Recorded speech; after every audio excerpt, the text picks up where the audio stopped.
भारत सरकार में हिंदी में चलेगा ना आपको? भारत सरकार में जो आरोग्य मंत्री है हमारे देश के आदरणीय मनसुख भाई मंडाविया जी,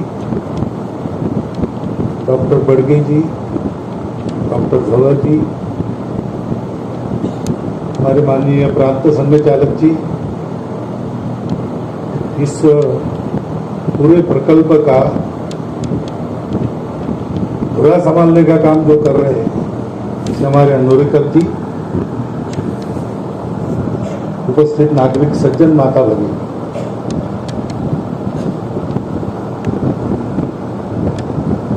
स्वास्थ्य इस सभी की दृष्टि से बहुत महत्व का विषय है। विकित सुना आपने, निरामय शब्द सुना, निरामयाची उपासना। तो हमारा जो विश्व कल्याण की प्रार्थना वाला मंत्र है, उसमें भी हम कहते हैं ना, सर्वेपि सुखिनः सन्तु, सर्वे सन्तु निरामयाः, सर्वे भद्राणि पश्यन्तु, मा कश्चित् दुःखभाग् भवेत्। सब लोग सुखी हो, इसका मतलब है कि कहीं पर दुख न रहे।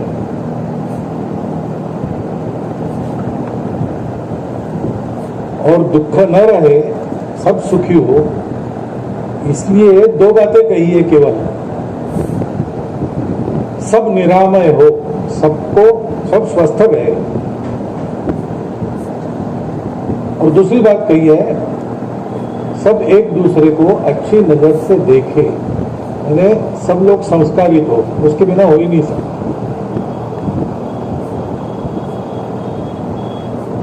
तो दो विषय इसमें आते हैं, मनुष्य जीवन को सुखी बनाना है तो स्वास्थ्य और शिक्षा। शिक्षा यानी लेटर्स नहीं, शिक्षा यानी डिग्री नहीं, शिक्षा यानी संस्कार है।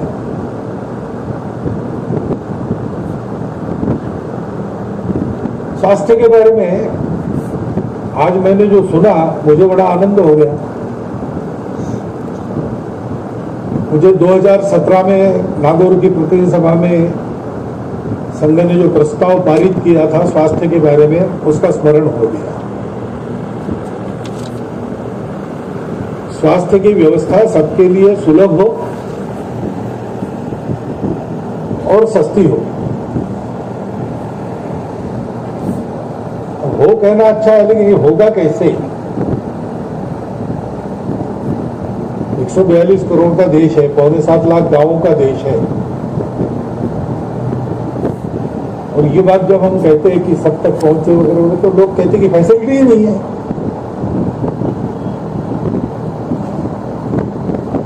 फैसिलिटी बाद में आती है, पहले मनुष्य आना चाहिए। फैसिलिटी लाने वाला मनुष्य है ना। कहानी आप सबको पता है कि बचपन में कौरव पांडव गुल्ली डंडा खेल रहे थे, तो गुल्ली एक ने मारा टोल तो कुएं में जाकर गिर गई। वो कैसे निकालना? कुआं बड़ा गहरा है, खाली है, पानी नहीं है, लेकिन उसको निकालने के लिए कैसे अंदर होता? तो उनको एक तपस्वी से कोई दिखे वहां, उन्होंने पूछा आप कौन है? उन्होंने कहा मैं द्रोणाचार्य हूं। आप कौन है? तो हम राजकुमार है, और वो पांडव हम है। क्या कर रहे हैं? खेल रहे हैं, लेकिन वो गुल्ली गिर गई कुएं में, उसको निकाल नहीं सकते। क्यों नहीं निकाल सकते? निकाल सकते, अब फैसिलिटी नहीं थी। लेकिन द्रोणाचार्य ने दर्भ को अभिमंत्रित करके उस पर छोड़ा बाण जैसा, और दर्भ को दर्भ ऐसा लगा के उसको खींच लिया। अब ऐसा हुआ कि नहीं मालूम नहीं, लेकिन बोध तो स्पष्ट है, करने वाला हो तो काम होता है। तो करने वाले चाहिए और उनके पास ज्ञान चाहिए।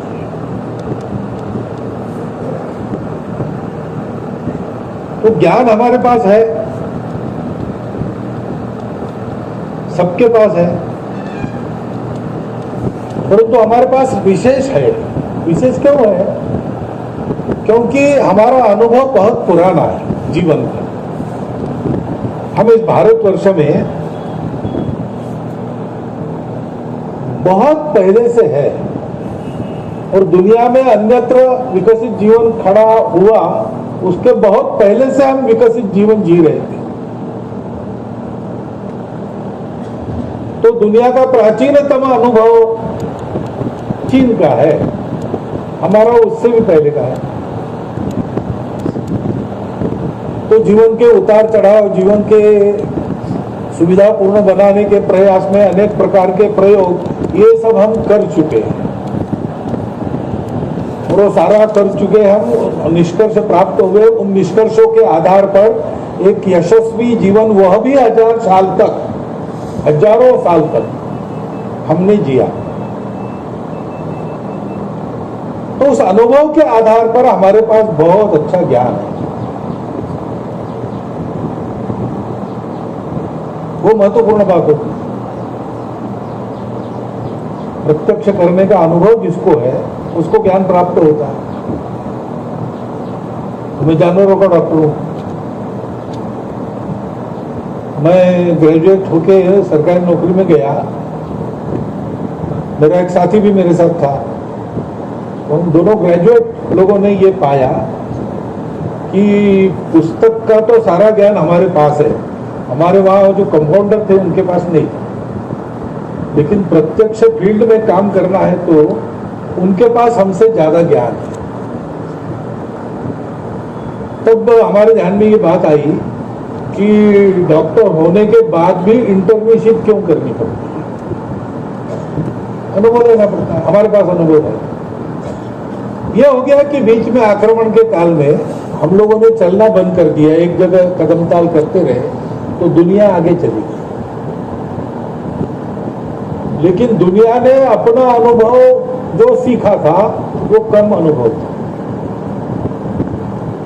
एक अंग्रेजी शब्द है टाइम टेस्टेड, काल की कसौटी पर घिसा हुआ, वो हमारा था, युगानुयुग से चल रहा है। और दुनिया के विशेषकर पश्चिम के राष्ट्र दो राष्ट्र के नाते 2-3 हजार वर्ष से पुराने कोई भी नहीं, लेकिन हम परतंत्र हो गए, हमने बढ़ना बंद कर दिया, हम अपने आप को भूल गए। तो अंत में हमने यही मानना शुरू किया, साहेब वाक्यम प्रमाणम।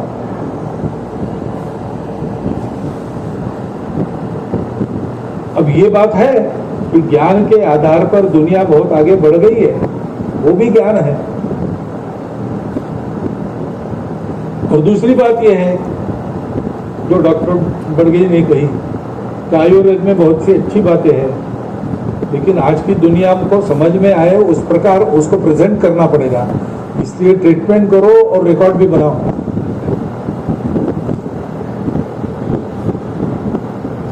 तो हमारा प्राचीन ज्ञान, दुनिया का आधुनिक ज्ञान, इसका स्वीकार अस्वीकार किस कसौटी पर है?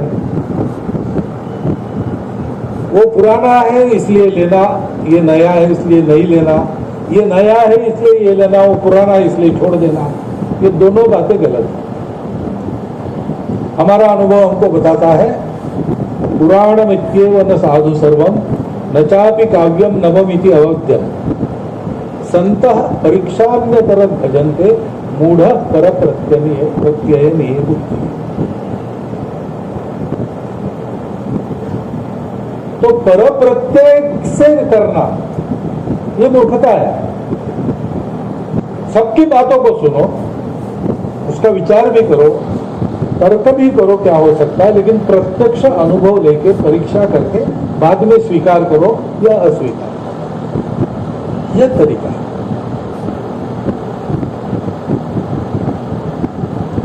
कुत्ता बीमार हो गया किसी का, पड़ोसी के पास कुत्ता था, पहले था मर गया बाद में। उसको पूछा कि तुमने 10-12 वर्ष कुत्ते को पाला, मेरा कुत्ता बीमार पड़ा है, ऐसा ऐसा लक्षण है, क्या करना? वो डॉक्टर के पास जाओ, दूर है दवाखाना, तो उसने कहा कि देखो मुझे मेरे कुत्ते को भी ऐसे ही हुआ था कभी, तो मैंने उसको टिंचर आयोडीन पिलाया।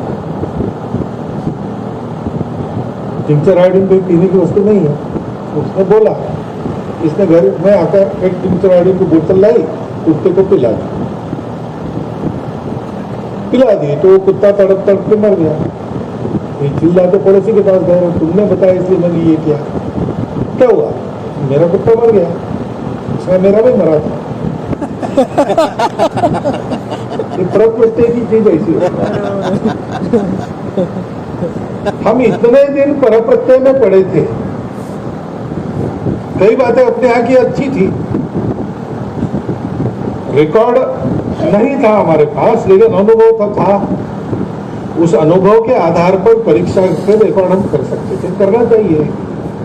क्योंकि 140 करोड़ के देश में स्वास्थ्य सबको सुलभ होना और सस्ता भी मिलना, ये तब तक संभव नहीं जब तक हम दुनिया की जितनी चिकित्सा प्रणालियां हैं जो आजमाई गई है और यशस्वी है, कौन सी कहाँ योग्य है, ये देखकर हम एक मिलीजुली चिकित्सा का प्रावधान नहीं करते। कुछ बातों का उपाय आयुर्वेद में जैसा है वैसा एलोपैथी में नहीं है, और कहीं कहीं आयुर्वेद रुक जाता है, एलोपैथी करनी ही पड़ती है। दोनों में कुछ ना कुछ तथ्य, अलग अलग अप्रोचेस से स्वास्थ्य का विचार किया। इससे चिकित्सा सुलभ होना यानी क्या है? कोई छोटी मोटी बीमारी प्राइमरी चिकित्सा मुझे मेरे गांव में मिलनी चाहिए, दूसरे गांव में जाने की नौबत नहीं आनी चाहिए।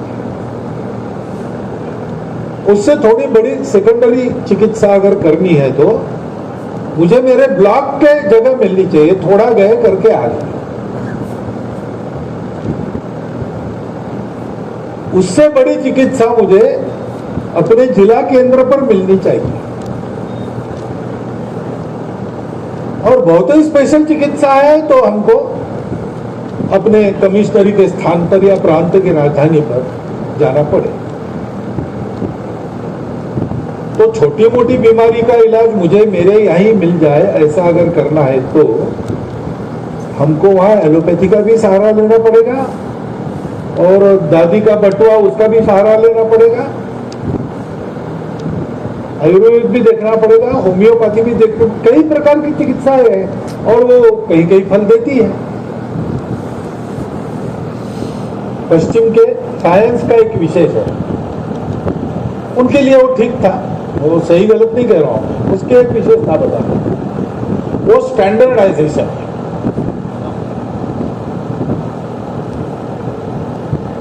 एपीसी लो, आपका सरदर्द बंद हो जाए, सब मनुष्यों के लिए एक ही होता भी है। लेकिन हमारी चिकित्सा का विशेष है, हमारे यहाँ कस्टमाइजेशन। हमारी परंपरा विचार करती है कि आदमी कौन है, कौन सी प्रकृति का है, उसको क्या देना चाहिए। एक ही बीमारी एक ही प्रकार की उतनी ही तीव्रता की मेरे में और मेरे पड़ोसी में है, हम दोनों आयुर्वेद के वैद्य के पास जाते हैं तो पहले नाड़ी देख के दोनों को अलग अलग बताते हैं, और दवाई भी किसको कहाँ की लगेगी।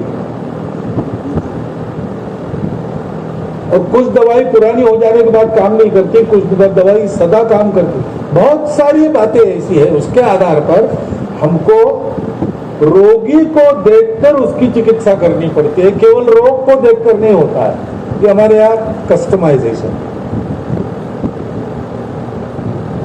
तो हमको अगर इस प्रकार की चिकित्सा की उपलब्धता सर्वदूर करनी है तो सब बातों का विचार करते हुए सर्वत्र इन सब प्रकारों की चिकित्सा उपलब्ध है, जो आजमाई है वो करना पड़ेगा। अब आयुष मंत्रालय वही करता है। फिर मुझे आनंद हुआ डॉक्टर बड़गे का भाषण सुनकर ज्यादा हुआ, क्योंकि जो पूरा विषय उन्होंने रखा है वही मेरे भी मन में, हमारे मन में उस प्रस्ताव में भी इसी प्रकार की बात कही। और हम कहते तो बात अलग है, लेकिन उस क्षेत्र के जानकार लोग जब ये कहने लगते हैं तो फिर परिवर्तन आने की संभावना बड़ी प्रबल हो जाती है, और वो आने की आवश्यकता है। स्वस्थ भारत को खड़ा करना ही है, क्योंकि भारत स्वस्थ होगा तो भारत विश्वगुरु बनेगा। शिक्षा की भी चीज ऐसी ही है, उसको भी अंदर तक पहुंचाना है तो बहुत सी बातों का सहारा लेना पड़ेगा। और एक बात जो अधोरेखांकित दोनों के भाषणों में हुई कि ये काम अकेले सरकार नहीं कर सकती, जनता के सहभाग के बिना, समाज के सहयोग के बिना ये नहीं होगा। इसलिए कठिनाई कहाँ आती है? कठिनाई तंत्र की है। जानने वाले लोग हैं, लेकिन जिनको कार्रवाई करनी है उनके दिमाग में क्या है, उनको समझाना पड़ता है। उनको समझाने में बहुत समय जाता है। यूनिवर्सिटी में बैठे लोगों ने इस विचार को सुना है कि नहीं, इसका अनुभव किया है कि नहीं? जैविक खेती का प्रचार प्रसार करने वाले बहुत दशकों से अपने देश में, लेकिन पहले मानसिकता ही नहीं थी, एकेडमिशियंस की भी नहीं थी और प्रशासन में बैठे लोगों की भी नहीं थी। आज तो जैविक खेती सर्वमान्य विषय हो गया, सब लोग पुरस्कार करते हैं। लेकिन ये विदर्भ में एक नायडक काका थे, नारायण देवराव पांडे पांडे, उन्होंने गोबर से खत बनाने की एक विधि निकाली, उसके प्रत्यक्ष प्रयोग किए, डॉक्यूमेंटेशन भी किया, सब था उनके पास।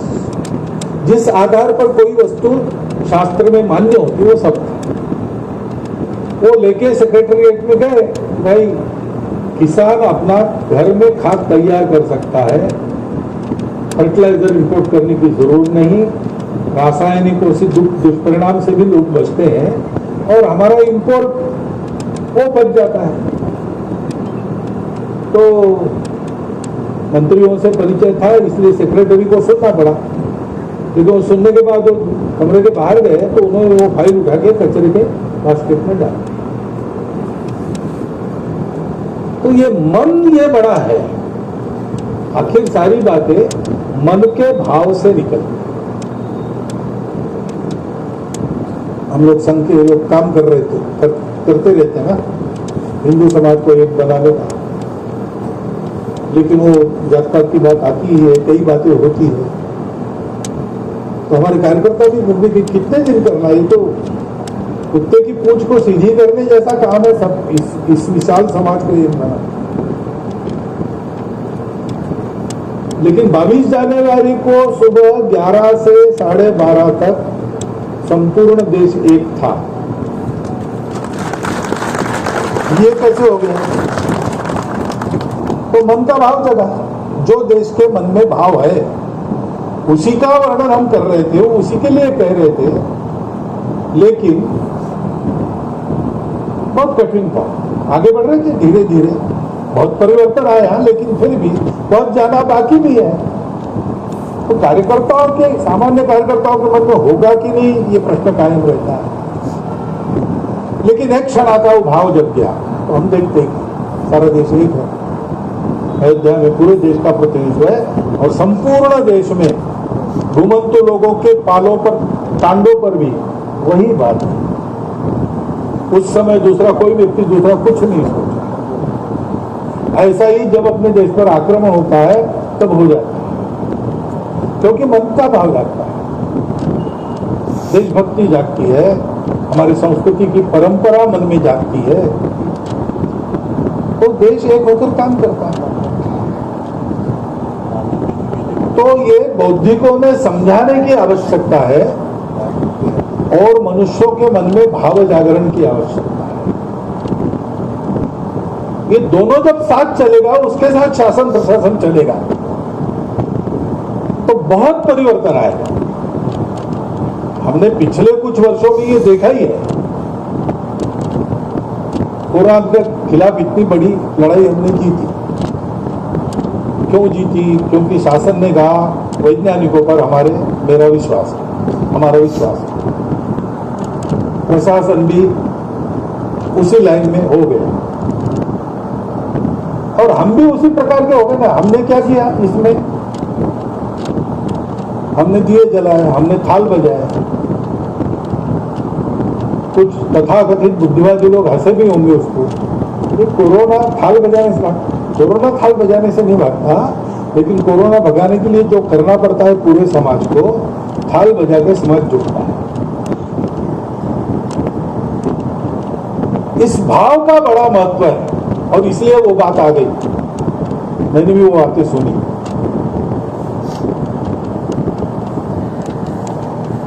यूरोप अमेरिका की जमीन बहुत देती नहीं,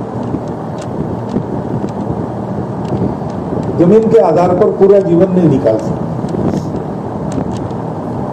तो व्यापार करना पड़ेगा। व्यापार करेंगे तो इंग्लैंड की जमीन में क्या होता है, कुछ नहीं, बहुत नहीं कुछ होता है, लेकिन इंग्लैंड में मिलती नहीं है ऐसी चीज नहीं। सारी दुनिया भर की चीजें 12 महीने वहां उपलब्ध रहती है। क्यों? उतना पैसा वो खर्चा करते हैं। पैसा कहाँ से आता है? व्यापार से आता है। उन्होंने यही किया है, जहाजों में बैठकर देश विदेश जाना, व्यापार करना। तो सारी बातों को देखने की दृष्टि ही व्यापारी बन जाती है। तो जीवन क्या है? जीवन भी एक सौदा है, कॉन्ट्रैक्ट है। सब अलग अलग है। सर्वाइवल के लिए आवश्यकता होती है, उनके साथ संबंध बनते हैं। नहीं होती है, उनके साथ संबंध नहीं बनते। जो आड़े आते हैं उनके साथ शत्रुता। और ये सर्वाइवल के लिए लड़ना ही है, और जो अपने विरोधक है उनको खत्म करना है, और जो उपयोगी है उनका उपयोग कर लेना है। उपयोगी नहीं रहे तो फिर छोड़ देना है। क्योंकि सबसे महत्वपूर्ण बात क्या है? हम सब अलग अलग है, इसलिए मैं आखिर तक रहूं, सर्वाइवल। तो हर बात को देखने की दृष्टि यही होगी। तो कई वर्ष पहले मैंने हमारी शिक्षा मंत्री का एक विधान सुना कि हमारा शिक्षा क्षेत्र $3 ट्रिलियन की इकोनॉमी है। अपने बच्चे को पढ़ाना ये कोई अर्थशास्त्र है क्या? उसको पेट भरने लायक बनाना ये आर्थिक विचार है क्या? उसको समाज में जीने के लिए आवश्यक संस्कार देना, ये पैसे के तराजू में तोला जा सकता है कि नहीं तोला जा सकता? हमारे यहाँ ऐसा विचार नहीं हुआ। हमारी भूमि सब कुछ देती है, और सब कुछ देते हैं, और हम अकेले पहले जब जनसंख्या बहुत कम थी हमारी, और आक्रामकों का भय नहीं था क्योंकि उनके पास साधन नहीं थे, किसी के पास नहीं थे। समुद्र लांघने के लिए नौका नहीं थी, पर्वत पार करने के लिए वाहन नहीं थे, विमान नहीं थे। तो इस देश में कौन आता हमको सताने के लिए? और अंदर इतना भरपूर था कि सब लोग आराम से रह रहे थे। भूला भटका कोई आ गया तो आओ भाई तुम भी रोक खाओ। नहीं, हमारी भाषा अलग है, हमारी पहले से अलग अलग है, पूजा अलग अलग है, हमारे यहाँ अनेक है, पहले से है। तुम्हारी और एक क्या बिगड़ता है? तो हम शांति, अहिंसा आदि आदि को देख सके, विचार कर सके, उसको हमारे जीवन का अंग बना सके। हमारा स्वभाव ऐसा बन गया, कृतज्ञता का बन गया कि ये सब हमको देते हैं, ये सब हमको देते हैं। और दीर्घ अनुभव से हमने ये भी सीखा कि ये हमको देते हैं, हमने वापस नहीं दिया तो इनकी देने की क्षमता बंद हो जाएगी। इसलिए पहले से हमने इसका विचार किया, जो भंडार शक्ति है, यानी स्टोर्ड एनर्जी है, उसका हमने उपयोग नहीं किया, फ्लोइंग एनर्जी का उपयोग। हमारे सामने सर्वाइवल का प्रश्न नहीं था, क्योंकि हमने ये भी फुर्सत में खोज लिया था कि सर्वाइवल निश्चित है, वो रहता ही है, शरीर बदलता है, बार बार जन्माता है, कर्मों के फल भोगने पड़ते हैं, इसके लिए जन्म पुनर्जन्म मिलता है। जन्म मरण के चक्र के बाहर गए तो अमर हो जाते हैं, वैसे हम अमर ही, शरीर हमारा अमर नहीं है। और इसलिए हमारी ये बात नहीं, इस देह में मर गए तो अगला देह लेंगे। इसलिए खुदीराम बोस उत्तर दे सका अपनी माता को कि क्यों रो रही हूं, फांसी जा रहा हूं, लेकिन काम पूरा नहीं हुआ, मैं फिर से आऊंगा वाली बात हमको पता। तो सर्वाइवल हमारे सामने समस्या नहीं थी। भौतिक जीवन अच्छा चले, पारलौकिक जीवन भी अच्छा हो, इसलिए सर्वे सुखिनः सन्तु होना चाहिए। कालो वर्षति पर्जन्याः पृथ्वीं सस्यशालिनीं देशो अयं क्षोभरहितो, ये अवस्था चाहिए।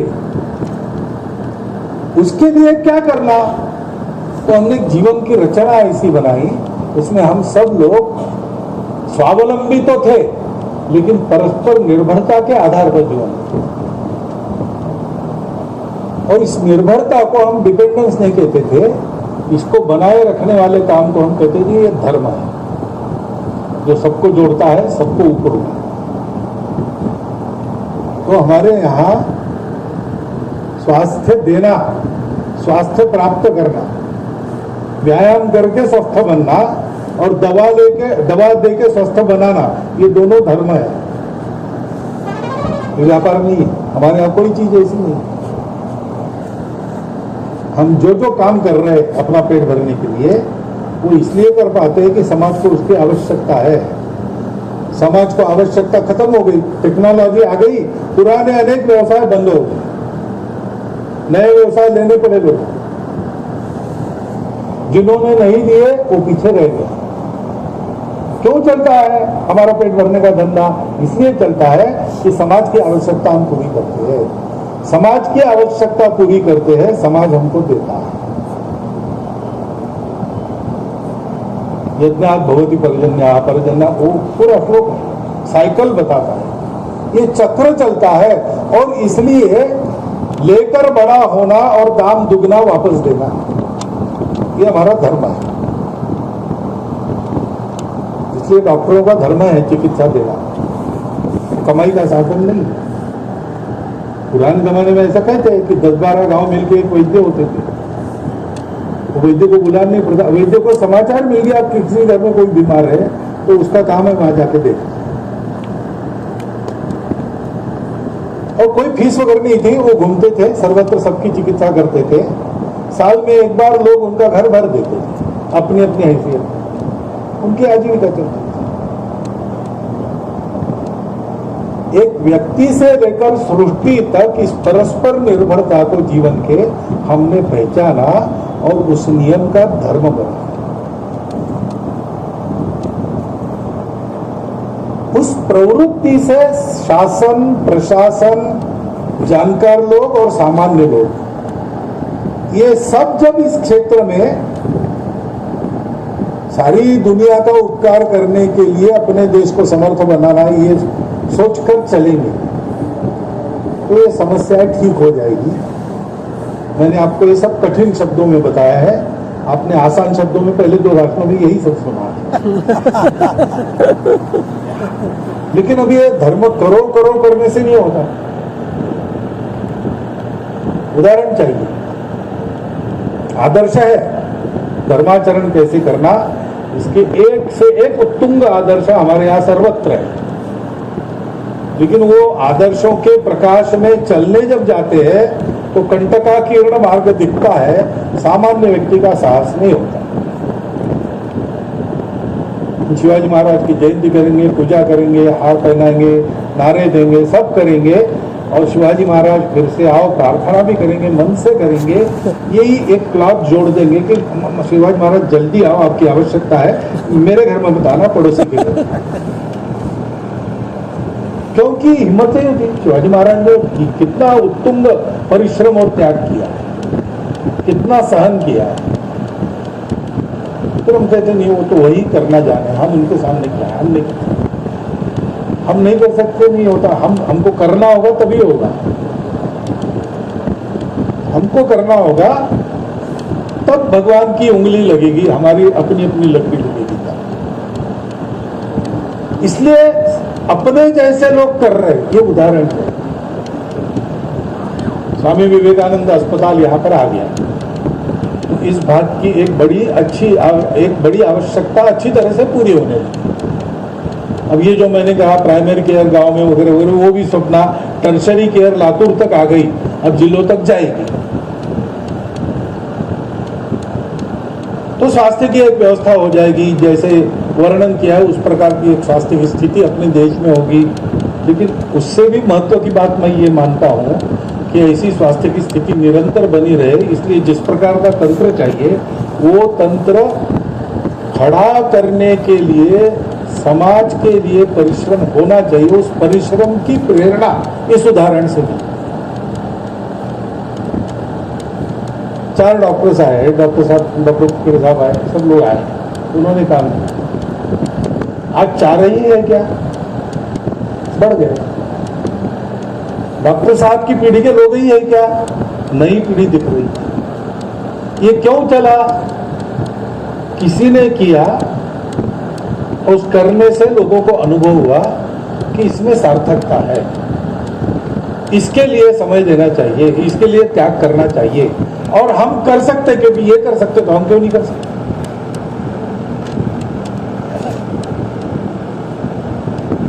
अपने यहाँ तीर्थ कहते हैं, तीर्थों में स्नान करने से उपस्थित आदमी पुण्यवान होता है, उसमें पवित्रता आता है। ये क्या होता है? ये इसी होता है। स्नान करना मतलब की बात नहीं, जल होना मतलब की बात नहीं। वहां किसी महात्मा की तपस्या रही थी, उस तपस्या के फलों का, उस तपस्या के आधार पर जीवन जीने वालों का, अपने जैसे लोगों का वहां दर्शन होता है।